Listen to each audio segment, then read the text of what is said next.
So good evening all. Good evening all. இந்த கிளாஸ்ல நம்ம என்ன பார்க்க போறோம்னா சாளுக்கியாஸ் தான் பார்க்க போறோம். சாளுக்கியாஸ் தான் பார்க்க போறோம். ஸோ ரொம்ப நாள் ஆச்சு வீடியோ போட்டு, கொஞ்சம் ஹெல்த் இஷ்யூனால என்னால் வீடியோ போட முடியல. இனிமேல் கிளாஸ் வந்து கண்டினியூஸாக வந்துடும். ஸோ நம்ம இந்த மந்த்துக்குள்ள யூனிட் 3 மாடர்ன் ஹிஸ்ட்ரியை நான் உங்களுக்கு பக்காவாக ரெடி பண்ணி கொடுத்துருவேன். ஸோ ஆல்ரெடி ஆன்சர் இந்தியா ஃபுல்லாக முடிஞ்சிருச்சு. ஸோ இப்போ வந்து பார்த்தோன்னா ஹிஸ்ட்ரியில் நம்ம இன்னும் பெண்டிங் இருக்கிறது மாடர்ன் ஹிஸ்ட்ரி மட்டும் தான். மெடிவல் ஹிஸ்ட்ரி போயிட்டு இருக்கு. இப்போ மெடிவல் இந்தியா ஆரம்பிச்சாச்சு. நம்ம ஆன்ஷியன் இந்தியா ஃபுல்லாக கம்ப்ளீட் பண்ணி முடிச்சாச்சு.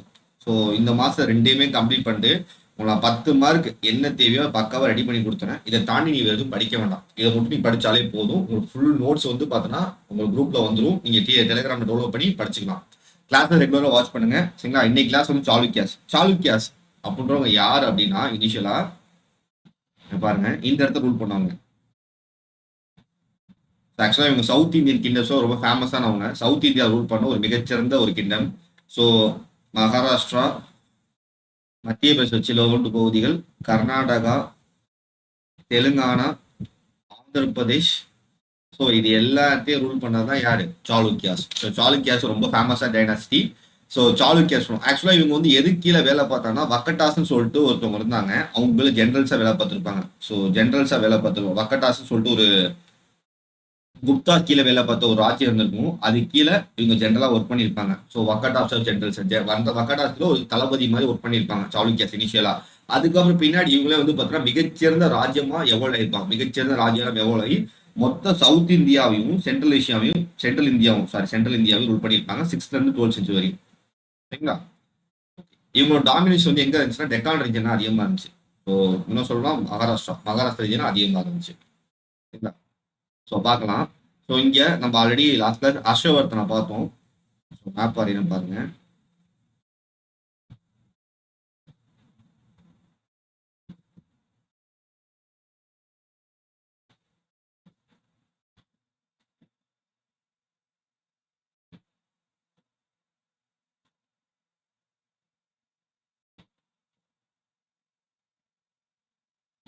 ஸோ பாருங்க, இந்த இடத்த நார்த் இந்தியாவை யார் ரூல் பண்ணா அப்படின்னா ஹர்ஷா ரூல் பண்ணார். இந்த நார்த் இந்தியா ஃபுல்லா யார் ரூல் பண்ணா? ஹர்ஷா. நம்ம பார்த்தோம், போன கிளாஸ் பார்த்தோம், ஹர்ஷா ரூல் பண்ணார்.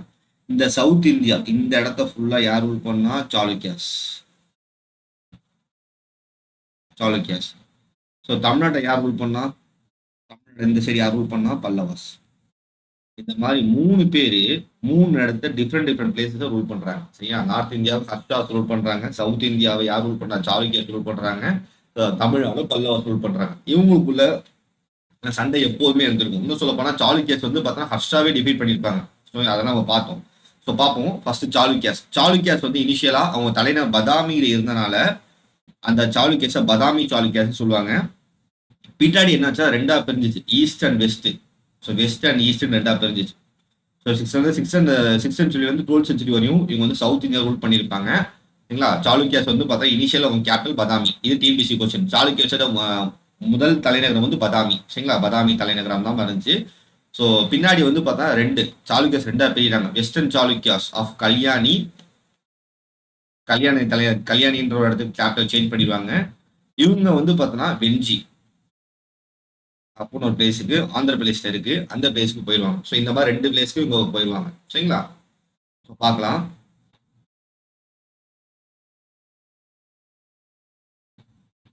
ஃபர்ஸ்ட் சாளுக்கியாஸோட ஃபவுண்டர் யார் அப்படின்னா புலிகேசிவன். ஸோ 543 பிசியில இவர் ஃபர்ஸ்ட் சாளுக்கியாஸோட எம்பையரை ஸ்டார்ட் பண்றாரு. சரிங்களா? இவர் தான் ஃபர்ஸ்ட் ஸ்டார்ட் பண்றாரு. இந்த பதாமின்றது எங்க இருக்கு அப்படின்னா கர்நாடகாவில் உள்ள ஒரு பிளேஸ். சரிங்களா? இந்த பிளேஸ் இது வந்து ரொம்ப சூப்பரா இருந்துச்சு. சாளுக்கியாஸோட அட்மினிஸ்ட்ரேஷன்லேயே ஒரு கோல்டன் ஏஜ் இருந்துச்சு. ரொம்ப சூப்பரா இருந்துச்சு. ஆனா இதை ஃபர்தரா டெவலப் பண்ணி கொண்டு போற யாருன்னா இவர் பையன் புலிகேசி 2 தான். ஏன்னா இவர் வந்து யார்ட்டையும் சண்டை போட்டுருக்க மாட்டார். ரொம்ப அமைதியா இருந்திருப்பாரு. எல்லாரையும் நட்புறம் மெயின்டைன் பண்ணிப்பாரு. ஆனா ஒரு பையன் அப்படி ஆப்போசிட், ஒரு மிகச்சிறந்த வாரியர், கிரேட்டஸ்ட் வாரியர். அதனால புலிகேசி 2 காலத்தை என்ன சொல்லுவோம்? பொற்காலம் சொல்லுவோம். சாளுக்கியாஸோட பொற்காலம் சொல்லுவோம். இன்னும் சொல்ல போனா சாளுக்கியாஸ்ல ஒரு மிகச்சிறந்த மன்னர் யாரு? புலிகேசி 2 தான். பார்ப்போம் என்ன நடந்துச்சுன்னா, ஃபர்ஸ்ட் புலிகேசி 2 தான் வந்து பார்த்தா பதாமி சாளுக்கியாஸ்லேயே சிறந்த மன்னர். ஹர்ஷவர்தனாவை டிஃபீட் பண்ணியிருப்பார். எந்த பேட்டில்? நம்ம last class battle of Narmada. அப்படின்ற ஒரு ரிவர்ல நர்மதா ரிவர் பக்கத்துல நடந்த சண்டேல டிஃபீட்டட் ஹர்ஷவர்தனா. சரிங்களா? 617 AD அந்த சண்டேல ஜெயிச்சிருப்பாரு. அடுத்தது மகேந்திரவர்மன் சொல்லிட்டு பல்லவ மன்னர் ஒருத்தர் இருப்பார். இப்போ மகேந்திரவர்மன் சொல்லிட்டு ஒரு பல்லவ மன்னர் இருப்பார். அவரும் டிஃபீட் பண்ணியிருப்பாரு. இப்போ மொத்த இந்தியாவே ரூல் பண்றதா பயங்கரமா ரூல் பண்ணுவார். பயங்கரமா ரூல் பண்ணுவாருமா. பல்லவஸ் போட்டு அடின்னு அடிப்பாரு. காஞ்சிபுரம் வரையும் இங்க வந்துருவாரு. காஞ்சிபுரம் வந்து ஃபர்ஸ்ட் பல்லவஸ் அடிச்சு தோணுச்சுவாரு. இவர் கோர்ட்டுக்கு வந்து யுவான் சாங் வந்திருப்பார். நம்ம ஆல்ரெடி பார்த்தோம். ஹர்ஷவர்தனா காலத்துல யுவான் சாங் வந்திருப்பாரு. சாளுக்கியாசோட காலத்திலயும் போயிருப்பாரு. பல்லவசோட காலத்திலயும் போயிருப்பாரு. சரிங்களா?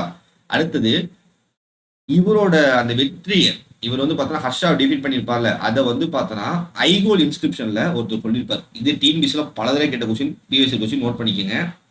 ஸோ புலிகேசி டியூ வந்து பார்த்தோன்னா ஹர்ஷாவை டிஃபீட் பண்ணியிருப்பார். எந்த ரிவர் பக்கத்துல? நர்மதா ரிவர் பக்கத்துல. அது எந்த கல்வெட்டுல குறிப்பிட்டிருக்கு? ஐகோல் கல்வெட்டுல குறிப்பிட்டிருக்கு. யாரு குறிப்பிட்டிருக்கா? ரவிகீர்த்தி குறிப்பிட்டிருக்காரு. சரிங்களா? அடுத்தது இவர் யார் டிஃபீட் பண்ணானா பல்லவ மன்னர் மகேந்திரவர்மன் ஒன்னு டிஃபீட் பண்ணியிருப்பாரு. யாரால் தோற்கடிக்கப்படுகிறார்? நரசிம்மவர்மன், அவரோட பையன். ஸோ எங்க அப்பாவை கொண்டா நீங்க தான் சொல்லிட்டு பழிக்கு வாங்கிடுவார். யாரு? நரசிம்மவர்மன் ஒன்று சூப்பரா ரூல் பண்ணுவார். ஸோ இவர் தான் வந்து என்ன பண்ணுவார்? புலிகேசி டூவை டிஃபீட் பண்ணுவார். சரிங்களா? அடுத்து இவரோட சக்சஸரா வந்தவர் தான் யாரு? விக்ரமாதித்யா ஒண்ணு, அவரோட பையன். அதாவது புலிகேசி டூவோட பையன் தான் விக்ரமாதித்யா. இந்த விக்ரமாதித்யா என்ன பண்ணுவார்னா, அப்பா சாவு பழி வாங்கணும்னு சொல்லிட்டு நரசிம்மரோட பையன் மகேந்திரவர்மன் டூவையும் அவரோட பையன் பரமேஸ்வராவையும் டிஃபீட் பண்ணுவார். சூப்பரா டிஃபீட் பண்ணுவார். ஸோ நரசிம்மன் இருக்க வரையும் யாராலும் ஒன்றும் பண்ண முடியாது. ஆனா அவர் இறந்ததுக்கு அப்புறம் அவர் பையனையும் அவரோட பையனையும் 2 பேரையும் காலி பண்ணுவார். காலி பண்ணி பல்லாவச இடத்துல சில இடத்த கேப்சர் பண்ணுவார். அடுத்து விக்ரமாதித்யா டூ என்ன பண்ணுவார்னா பரமேஸ்வரா டூவை டிஃபீட் பண்ணுவார். ஸோ இப்படியே சாளுக்கியாஸுக்கும் பல்லவாசுமே ஒரு 300 வருஷம் சண்டை நடந்திருக்கும். 300 வருஷம் சண்டை நடந்திருக்கும். இவங்களும் அவங்க டிஃபீட் பண்றாங்க, அவங்க டிஃபீட் பண்றாங்க. ஸோ ரிவெஞ்ச் எடுத்து ஃபைட் இருந்துச்சு. இப்படிதான் இருந்துச்சு. அடுத்தது லாஸ்ட் ரூல், இந்த பதாமி சாளுக்கியஸ் லாஸ்ட் ரூல் யாருன்னா கீர்த்திவர்மன் சொல்லிட்டு வருவாங்க.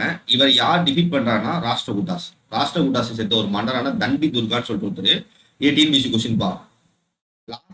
சாளுக்கியா, அதாவது வந்து பாத்தீங்கன்னா பதாமி சாளுக்கியோட கடைசி மன்னர் யாருன்னா கீர்த்திவர்மன். அவரை டிஃபீட் பண்ண யாருன்னா தண்டி துர்கா. இவர் யார் அப்படின்னா ராஷ்டிரகூட்டாஸோட மன்னர்.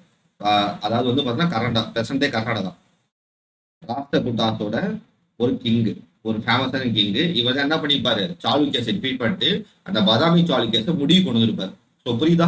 இதுவரை என்னென்ன பார்த்துருக்கோம் அப்படின்னா, ஃபர்ஸ்ட் சாளுக்கியாஸ் பார்த்தோம். சாளுக்கியாஸ் வந்து 6ஆம் வந்து 12ஆம் ரூல் பண்ணான்னு சொல்லி பார்த்தோம். அதுக்கப்புறம் சாளுக்கியாஸ்ல வந்து ஃபர்ஸ்ட் இனிஷியலா தலைநகர் வந்து பார்த்தா பதாமின்னு ஒரு பிளேஸ்ல இருந்துச்சுன்னு சொல்லி பார்த்தோம். அதுக்கப்புறம் வந்து 2 பிளேஸ்ல அவங்க கேபிட்டல் ஷிஃப்ட் பண்றாங்கன்னு சொல்லி பார்த்தோம். அதாவது சாளுக்கியாஸ்க்கு அப்புறம் அவங்களுக்கு சண்டை வந்து 2ஆ பிரிஞ்சுக்கிறாங்க. கல்யாணி சாளுக்கியாஸ் அப்புறம் வெஞ்சி சாளுக்கியாஸ் 2ஆ பிரிஞ்சுக்கிறாங்க. ஸோ அதுல வந்து பார்த்தோன்னா ஃபர்ஸ்ட் நம்ம பதாமி சாளுக்கியாஸ் தான் பார்த்தோம். பதாமி சாளுக்கியாஸ்ல ஃபர்ஸ்ட் மன்னர் யாருன்னா புலிகேசி ஒன்று. அவர் தான் ஃபர்ஸ்ட் என்ன பண்ணிப்பாரு? இந்த ராஜ்யத்தை உருவாக்கியிருக்காரு. கேபிட்டல் வந்து பதாமி, கர்நாடகாவில் இருக்கு.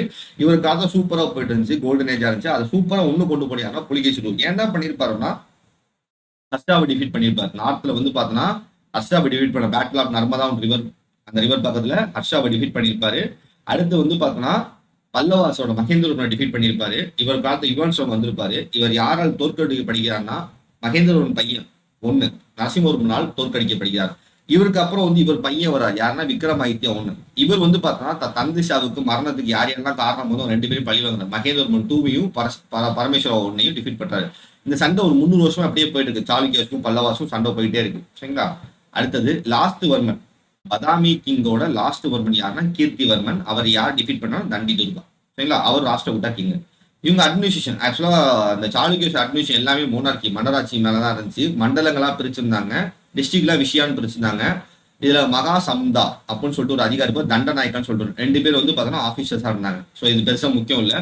அடுத்து வந்து பார்த்தோன்னா ஸோ இவங்க இதில் வந்து பார்த்தோன்னா அக்ரிகல்ச்சர் தான். இந்த சாளுக்கியஸ் வந்தாலும் அக்ரிகல்ச்சர் ரொம்ப ஃபேமஸாக இருந்துச்சு. பிராமின்ஸ் டாமினேஷன் இருந்துச்சு. ஸோ பிரம்மதேயா லேண்டு, அதாவது பிராண்டு லேண்டை வந்து பார்த்தோன்னா பிராமின்ஸ் கொடுத்தா பிரம்மதேயா லேண்டுன்னு சொல்லுவாங்க. எல்லா மக்களும் கொடுத்தா அது வந்து பார்த்தோன்னா தேவதையான்னு சொல்லுவாங்க. சரிங்களா? சரி. அடுத்து இவங்க வந்து சவுத் ஈஸ்ட் ஏஷியா வரையும் ட்ரேட் பண்ணிக்காங்க. இதெல்லாம் தேவையில்லை. சரிங்களா? இதெல்லாம் தேவையில்லை.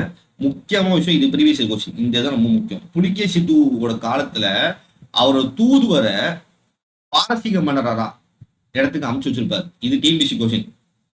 ஸோ எந்த சாளுக்கியாஸ் வந்து மன்னர் வந்து பார்த்தோன்னா தன்னோட தூதுவரை பெர்ஷியன் கிங் சபைக்கு அமுச்சு வச்சிருப்பாங்கன்னா புலிகேசி டூ. இது டிஎன்பிசி கேட்ட கொஸ்டின், நோட் பண்ணிக்கணும். சரிங்களா?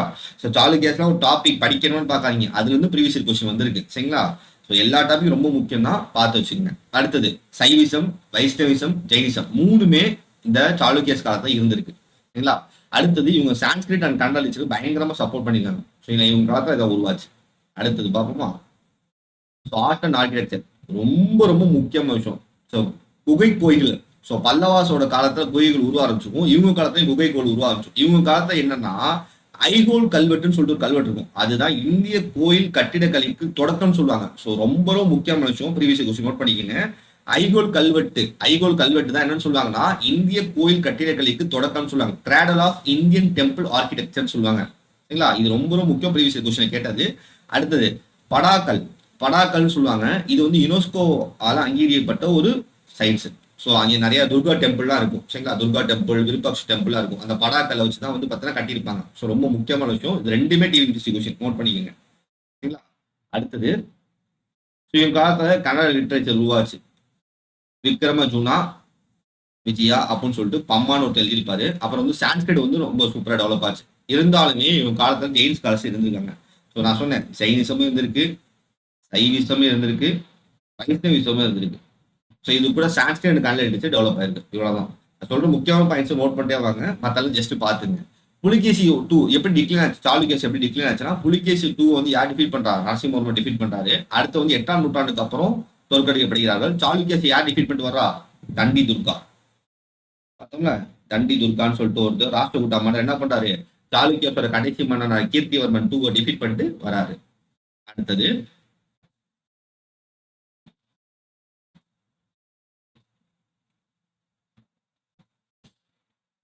இவங்க லெகசி அப்படின்னா தென்னிந்திய கோயில் கட்டிடக்கலைக்கு அடித்தளத்தை உருவாக்கியவர் இவங்க தான். இது டிஎன்பிஎஸ்சி கொஸ்டின் பா.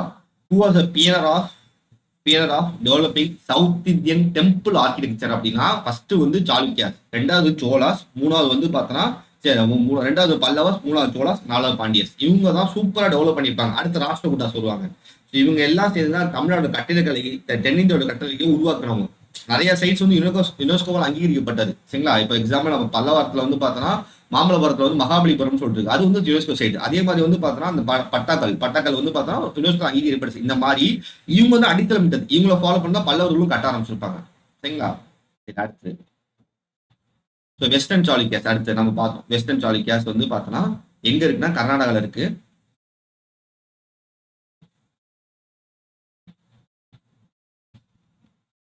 சரிங்களா? வெஸ்டர்ன் சாளுக்கியாஸ் வந்து எப்ப இது ஆரம்பிக்கிறாங்கன்னா பதாமி சாளுக்கியாஸ் முடிஞ்சு ஒரு 2 நூற்றாண்டுக்கு அப்புறம் 10ஆம் மற்றும் 12ஆம் நூற்றாண்டுல ஆரம்பிக்கிறாங்க. அதுக்கு முன்னாடி என்ன சார் பண்ணாங்க? அப்புறம் 8ஆம் நூற்றாண்டு வீழ்ச்சி அடைஞ்சிச்சு. 8ஆம் நூற்றாண்டு வீழ்ச்சி அடைஞ்சு ராஷ்டிரகூட்டாஸ் கீழே அடிமையா வேலை பார்ப்பாங்க. ராஷ்டிரகூட்டாஸ் கப்பம் கட்டு ஒரு சிற்றரசா வேலை பார்ப்பாங்க. 10ஆம் நூற்றாண்டுல அவங்க எழுச்சி ஆறாங்க. 10ஆம் நூற்றாண்டு அவங்க எழுச்சி ஆறாங்க. எந்த தலைநகரம் வச்சுன்னா கல்யாணி. ஸோ அதனால இவங்க என்ன சொல்றாங்க? கல்யாணி சாளுக்கியாஸ் சொல்றாங்க. சரிங்களா? கல்யாணி சாளுக்கியாஸ் சொல்றாங்க. இவங்க பிரசன்ட் டே கேபிட்டல் வந்து பார்த்தோன்னா அதுதான் கர்நாடகாவில் இருக்கு கல்யாணி. டெக்கான் ரீஜன் ரூல் பண்ணிருக்காங்க. தெலுங்கானா, ஆந்திர பிரதேஷ், கர்நாடகா, இந்த சொன்ன மாதிரி ஆந்திர பிரதேஷ் இந்த சைட்லாம் ரூல் பண்ணிருக்காங்க. சரிங்களா? ஸோ பாருங்க, இந்த சைடு தான். ஸோ ஃபர்ஸ்ட் இங்கே தான் இருக்கு கேபிட்டல். சரிங்களா? இந்த இடம் ஃபுல்லா மொத்தமாக ரூல் பண்ணிக்காங்க. மகாராஷ்டிரா, மத்திய பிரதேஷ், ஆந்திர பிரதேஷ், தெலுங்கானா எல்லாமே ரூல் பண்ணிருக்காங்க. சரி, இதோட ஃபவுண்டர் வந்து தைலப்பா 2. சரிங்களா? தைலப்பா 2 இனிஷியலா வந்து ராஷ்டிரகூட்டாஸோட இவர் வந்து பார்த்தோன்னா ஒரு குறுநிலம் ராஜ்யமா இருந்தது. அதுக்கப்புறம் என்ன தன்னைத்தானே சுதந்திரமா அறிவிச்சிட்டாரு. இவர் தான் இண்டிபெண்ட் அறிவிச்சாரு. இவர் தான் என்ன பண்ண சாளுக்கியாஸோட ஆட்சியை மறுபடியும் டெக்கான் ரீஜன்ல கொண்டு வந்திருப்பாரு. எப்போ? 973 ஏடியில. சரிங்களா?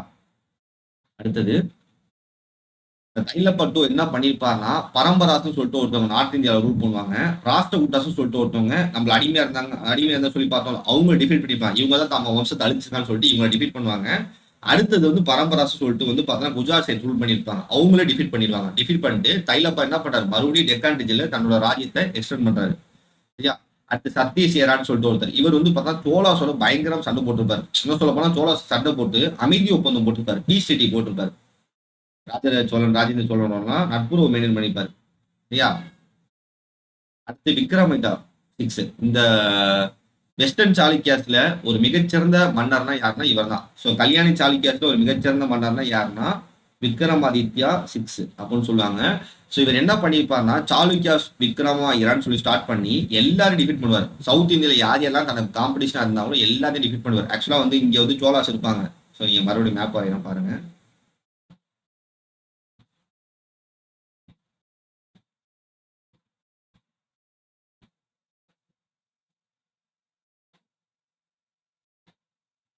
இவர் இந்த சைடு ரூல் பண்றாங்களா, இந்த சைடு ரூல் பண்றாங்க, இந்த இடம் தான் இவங்க தான் ரூல் பண்றது. இங்க வந்து சோலாஸ் ரூல் பண்ணுவாங்க. இங்க சோலாஸ் இருப்பா, இங்க மேல வந்து நார்த். இந்த சோலாஸை ஃபர்ஸ்ட் அடி அடிப்பார். இந்த சோலாஸ் அடி அடிச்சு இங்க காலி பண்ணி மொத்தமா சேர்த்துப்பார். அடுத்து இந்த பொய்சாலாஸ் வந்து இந்த இடத்த ரூல் பண்ணுவாங்க. இதே அடிச்சு காலி பண்ணி மொத்தமா சேர்த்துப்பார். இந்த மாதிரி எல்லா இடத்தையும் என்ன பண்ண அடிச்சு காலி பண்ணுவார். யாரு? விக்ரமாதித்யா 6 சோலாஸ் அண்ட் பொய்சாலாஸை டிஃபீட் பண்ணுவார். சரிங்களா? அடுத்து வந்து பார்த்தோன்னா கலை கட்டிடக்கலை இலக்கியத்துக்கு ரொம்ப முக்கியத்துவம் கொடுத்துருப்பாரு. கலை கட்டிடக்கலை இலக்கியத்துக்கு ரொம்ப முக்கியத்துவம் கொடுத்துருப்பாரு. இவங்க அட்மினிஸ்ட்ரேஷன் முன்னாடி பார்த்த மாதிரி தான், சேம் அதே அட்மினிஸ்ட்ரேஷன் தான், அதே அக்ரிகல்ச்சர் தான், அதே எக்கனாமி தான். ஸோ பெருசா எதுவுமே இருக்காது. பெருசா அதே தான், அவங்க என்ன ஃபாலோ பண்ணோம் அதே தான் ஃபாலோ பண்ணாங்க. ஸோ இதுல முக்கியமான ஒரு விஷயம், கட்டடக்கலையில சோப் ஸ்டோன் விஷயத்தை பயன்படுத்தியிருப்பாங்க. இது ரொம்ப முக்கியம். வெஸ்டர்ன் சாளுக்கியர்ஸ் புதுசாக என்ன பண்ணா சோப் ஸ்டோன் சொல்லிட்டு ஒரு விஷயத்தை யூஸ் பண்ணுவாங்க. தாமித்த கல்னு சொல்லுவாங்க, தாமிர கல்னு சொல்லுவாங்க. அந்த ஸ்டோன், அந்த கல்லை வந்து எதுக்கு யூஸ் பண்ணிக்காங்க அப்படின்னா டெம்பிள் கட்டுறதுக்கு யூஸ் பண்ணிக்காங்க. அது மட்டும் பாத்துங்க. சரிங்களா? மற்றபடி வேற எதுவும் முக்கியம் இல்லை. அடுத்தது வந்து பார்த்தோன்னா இவங்க காலத்து அதே ரிலீஜியஸ் தான், அதே ரிலீஜியஸ் ப்ராக்டிஸ் தான் அப்படியே ஃபாலோ பண்ணிக்காங்க. சரிங்களா? ஸோ இவங்க எப்படி டிக்ளேர் ஆனாங்கன்னா யாதவாஸ் அண்ட் ஹொய்சாலாஸோட படையெடுப்பு மறுபடியும் படையெடுத்து வந்தனால 12ஆம் நூற்றாண்டுல வீழ்ச்சி அடைஞ்சிட்டாங்க. அதுக்கப்புறம் இவங்களோட ராஜ்யத்தை ஹொய்சலாஸும் சேனாஸும் சொல்லிட்டு என்ன பிரிச்சு ரூல் பண்ண ஆரம்பிச்சிட்டாங்க. சரிங்களா? அடுத்தது ஈஸ்டர்ன் சாளுக்கியாஸ் வந்து பார்த்தோன்னா புலிகேசி டூவோட தம்பி இருக்காருல்ல, அவர் தான் ஆரம்பிச்சிருப்பாரு. ஸோ ஆக்சுவலா புலிகேசி டூக்கும் அவருக்கும் சண்டை வந்திருக்கும். அதனால தம்பிக்கு வந்து ராஜ்யத்தை பிரிச்சு கொடுத்துருப்பாரு. இந்த வெஞ்சுன்றது எங்க இருக்கு அப்படின்னா ஆந்திர பிரதேஷ்ல இருக்கு. ஆந்திர பிரதேஷ்ல இருக்கு, பார்க்கலாம் பாருங்க. ஸோ ஈஸ்டர்ன் சாளுக்கியாஸ் எங்க பண்றாங்கன்னா பிரசன்ட் டே ஆந்திர பிரதேஷ் வெஞ்சின்னு சொல்லிட்டு ஒரு பிளேஸ் ரூல் பண்ணியிருப்பாங்க. இந்த 7ஆம் நூற்றாண்டு ரூல் பண்ணியிருப்பாங்க. இவங்க தனியா வந்துட்டாங்க இண்டிபெண்டா. இனிஷியலா பதாமி கீழே இருந்தவங்க அப்புறம் தனியா வந்துருவாங்க. சரிங்களா? இந்த இடம் கரெக்டா சொல்ல போனா ஆந்திர பிரதேஷ், தெலுங்கானா இந்த பிளேஸ்ல வந்து ரூல் பண்ணியிருப்பாங்க. யாரு அப்படின்னா வெஞ்சி சாளுக்கியாஸ். ஏன்னா ரொம்ப முக்கியமான ஆளுப்பா, இருக்க சாளுக்கியாஸ்லயே இவங்க ரொம்ப முக்கியமான ஆள். ஏன்ற நான் பின்னாடி சொல்றேன் பாருங்க. இதோட தலைவர் யாருன்னா விஷ்ணு வர்தனா. இவர் யாருன்னா புலிகேசிட்டோட பையன். அண்ணோட எடுத்த கருத்து வேறுபாடுனால என்ன பண்ணிப்பாரு, வெளியே வந்துருவார். வெளியே வந்து தனியா ரூல் பண்ணுவாரு. சரியா? இவரோட வரலாறுன்னு பார்த்தோன்னா பெருசா யாரையுமே டிஃபீட் பண்ணிக்க மாட்டார். எல்லாரும் சண்டை போட்டிருப்பாரு. பெருசா இவர் சக்சஸ் ஆனதா எதுவுமே இல்லை. ஸோ 500 வருஷம் ரூல் பண்ணியிருப்பாங்க. ஸோ இதான் ரொம்ப முக்கியம். ஸோ வெஸ்டர்ன் சாளுக்கியர்ஸ் எந்த தொடர்பும் இல்லாம 500 வருஷம் ரூல் பண்ணியிருப்பாங்க. 7ஆம் நூற்றாண்டு 12ஆம் நூற்றாண்டு ரூல் பண்ணியிருப்பாங்க. பல்லவாஸ், ராஷ்டிரகுட்டாஸ், சோலாஸ் இவங்க எல்லாத்தோடையும் சண்டை போட்டிருப்பாங்க. எல்லாத்தோடையும் சண்டை போட்டிருப்பாங்க. ரொம்ப ரொம்ப முக்கியமான விஷயம், சோலாஸோட திருமணம் வந்து வச்சிருந்தாங்க. நம்ம குலோத்துங்க சோழன் ஒருத்தர் வருவாங்க, ஞாபகம் இருக்கா? ராஜராஜ சோழனோட பையன். ராஜராஜ சோழனோட பொண்ணை வந்து பார்த்தோன்னா சாளுக்கிய சொன்ன விமலாதித்யான்னு சொல்லிட்டு ஒருத்தர் கல்யாணம் பண்ணிப்பாரு. இவரோட வம்சம் சேர்ந்த ஒரு ஆள் தான் குலோத்துங்க சோழன். அவர் தான் என்ன பண்ணிப்பாரு, சோழா வம்சத்துல ஒரு பின்னாடி வந்து ஒரு அரசர் வருவாரு. ஸோ எந்த சாளுக்கியாஸ் வந்து சோழாஸோட திருமணம் வந்து வச்சிருந்தாங்கன்னா ஈஸ்டர்ன் சாளுக்கியாஸ் இல்ல வெஞ்சி சாளுக்கியாஸ். இதுதான் ரொம்ப முக்கியம். இதுதான் டிஎன்பிசி கொஸ்டின். புரியுதா? இதான் டிஎன்பிசி கொஸ்டின். அடுத்து வந்து பார்த்தோன்னா இதே தான் அவங்க அட்மினிஸ்ட்ரேஷனா எப்போதும் போல ரிலீஜன் அதே தான் பண்றாங்க. இதுல ரொம்ப ரொம்ப முக்கியமான விஷயம், இந்த சாளுக்கியாஸ் என்ன பண்றாங்கன்னா தமிழ் ஸ்காலர்ஷிப் ஆதரிக்கிறாங்க. ஸோ நம்ம பார்த்தோம் சான்ஸ்கிரிட் அண்டு கர்நாடகா ஆதரிச்சது போய் இங்க தெலுங்கு, கர்நாடகா அண்டு தெலுங்கு, தமிழ் அப்புறம் வந்து கன்னடா இந்த மூணையுமே ஆதரிக்கிறாங்க. ஸோ மூணையுமே ஆதரிக்கிறாங்க. சரிங்களா? அடுத்தது வந்து பார்த்தோம்னா நீங்க எப்படி டிக்ளேர் ஆனாங்கன்னா சோலாஸோட ராஜ்யம் எக்ஸ்டெண்ட் ஆகி சாளுக்கியாஸ் எக்ஸ்டெண்ட் ஆகி என்ன பண்ணிட்டா அப்படின்னு ஒரு காலத்துல சோலாஸையும் சாளுக்கியாஸையும் ஒன்று சேர்த்துறாங்க. சோலாஸோட அட்மினிஸ்ட்ரேஷனையும் சாளுக்கியாஸோட அட்மினிஸ்ட்ரேஷனையும் ஒன்று சேர்த்தாங்க. யார் ஒன்று சேர்த்தாங்கன்னா குலோத்துங்கன் ஒன்று என்ன பண்ணி ஒன்று சேர்த்துருவாரு. இனிமே நான் தான் எல்லாமே அப்படின்னு சொல்லி ரெண்டே ஒன்று சேர்த்து மொத்தமா சாளுக்கிய ராஜ்யத்தை பெருசாக்கி இருப்பார். ஸோ இந்த காலத்துலதான் அந்த நார்த் சவுத் கல்ச்சர் வந்து குறைஞ்சிச்சு. ஆர்ட் அண்ட் ஆர்கிடெக்சர் பயங்கர டெவலப் ஆச்சு. தெலுங்கு தமிழ் லிட்டரேச்சர் சூப்பரா டெவலப் ஆச்சு. சரிங்களா? ஸோ மெயினா வந்து இந்த காலத்துல ஆர்ட் அண்ட் ஆர்கிடெக்சர் தான் பார்க்க போறோம். ஸோ இவங்களோட ஆர்கிடெக்சர் வந்து பார்த்தோன்னா விசாரா இல்ல சாளுக்கியன் ஸ்டைல் ஆஃப் ஆர்கிடெக்சர்னு சொல்லுவாங்க. அடுத்து இவங்க எங்கெல்லாம் டெம்பிள் கட்டினா ஹைகோல், பதாமி, படாக்கல் அப்படின்ற இடத்துல டெம்பிள் கட்டிருக்காங்க. ஸ்டெப்ஸ்ல டெம்பிள் கட்டிருக்காங்க. ஸோ இவங்களோட கோயில் அஜந்தா அண்ட் எல்லோரா, நாசிக். இது டிஎன்பிசி கொஸ்டின் பா. பின்னாடி பிக்சர்ஸ் இருக்கு. Ajanta cave temple, Ellora cave temple, Nashik cave temple. இது 3மே டிஎன்பிசியில் கேட்ட கொஸ்டின். யார் கட்டினா? சாளுக்கியாஸ். சாளுக்கியாஸ் கட்டினது. ஸோ இதுதான் அந்த துர்கா டெம்பிள். துர்கா டெம்பிள் சாளுக்கியாஸ் கட்டினது. விருப்பக்ஷால இருக்க டெம்பிள், இது விருப்பக்ஷ டெம்பிள் சொல்லுவாங்க, ரொம்ப முக்கியமான டெம்பிள். இதுவும் சாளுக்கியாஸ் தான் கட்டினது. அடுத்து அஜந்தா குகை கோயில். ஸோ இது யாருன்னா சாளுக்கியாஸ் உருவாக்குனது. இதுவும் டிஎன்பிசி கொஸ்டின் தான். ஸோ இதான் அஜந்தாவோட குகை கோயில். சரிங்களா? அடுத்து வந்து பார்த்தோன்னா இது வந்து பார்த்தா பதாமியில் இருக்க கோயில். இந்த குகையில தான் அவங்க வாழ்ந்துருக்காங்க. சரிங்களா? பதாமி குகை கோயில் இதில் தான் வாழ்ந்துருக்காங்க. ஸோ இதோட சாளுக்கியாஸ் முடியுது. சரிங்களா? சாளுக்கியாஸை பற்றி இந்த தகவல் தெரிஞ்சாலே போதும், இந்த தகவல் புரிஞ்சாலே போதும். ஸோ வீடியோ கீழே நான் டிஸ்கிரிப்ஷன் கீழே வந்து பார்த்தோன்னா நான் என்ன பண்ணிடுறேன் அப்படின்னா அந்த பிடிஎஃப் கொடுத்துறேன். நம்மளுக்கு டெஸ்ட் பேட்ச் போயிட்டு இருக்குப்பா. So group 2 class plus test batch போயிட்டு இருக்கு. ஸோ நிறைய ஸ்டூடெண்ட்ஸ் ஜாயின் பண்ணிட்டாங்க. ஒரு 500 பேர் ஜாயின் பண்ணிட்டாங்க. ஸோ விருப்பம் உள்ளவங்க ஜாயின் பண்ணிக்கங்க. நான் அதுக்கான டிஸ்கிரிப்ஷனும் கீழே கொடுத்துறேன். ஸோ பக்காவாக குரூப் 2க்கு நம்ம கிளாஸஸ் அண்ட் டெஸ்ட் பேட்ச் கொண்டு போயிட்டு இருக்கோம். சிஎஸ் வந்து ஃப்ரீயாகவே நம்ம யூடியூப்ல ப்ரொவைட் பண்ணிட்டு இருக்கோம். ரெகுலராக கிளாஸ் வந்துருங்க. 9 மணிக்கு கிளாஸ் இனிமேல் தினமும் ஹிஸ்ட்ரி கிளாஸ் இருக்கும். தேங்க்யூ.